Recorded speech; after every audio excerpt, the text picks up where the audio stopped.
हरिओम। आज हम पंचदश अध्याय के 5वां श्लोक पाठ करना सीखेंगे। निर्माण मोह जित संग दोषाः अध्यात्म नित्य विनिवृत्त कामाः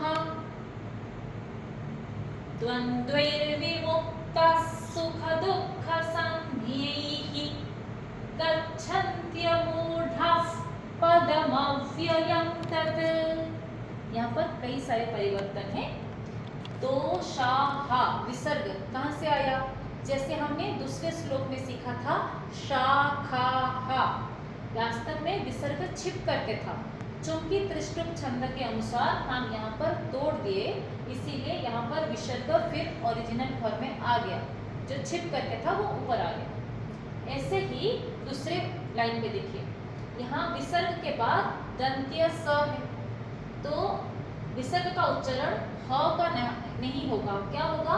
आधा स का होगा। जैसे हमने पहले श्लोक में कैसे देखे थे, ऊर्ध्वमूलम अधशाखम, तालव्य श का आधा हो गया था ना। चूंकि उसके बाद तालव्य श था, इसलिए विसर्ग का उच्चारण ह ना होकर के आधा तालव्य श हुआ था। यहाँ पर चूंकि विसर्ग के बाद दंत्य स है, इसीलिए विसर्ग का उच्चारण ह ना होकर के दंत्य स का आधा होगा। ये वाले स का नाम दंत्य स है। और जो शा खा हा, वो जो श है उसका नाम है तालव्य श। क्यों? चूंकि जीभ जब तालु में उच्चारण करता है तो तालव्य श का उच्चारण होती है, और जीभ जब दांत का स्पर्श करता है तब दंत्य स का उच्चारण होती है। यहाँ पर फिर सुख दुःख संज्ञैः, ये जो ग के ऊपर र है वो वास्तव में विसर्ग था।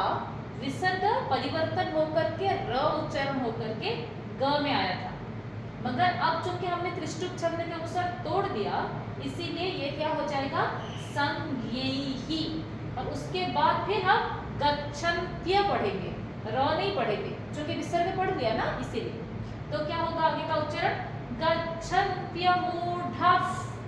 चूंकि विसर्ग का बाद क्या है? प। हमने ये पहले श्लोक में पढ़ चुके हैं, तो विसर्ग का उच्चारण आधा फ का होगा।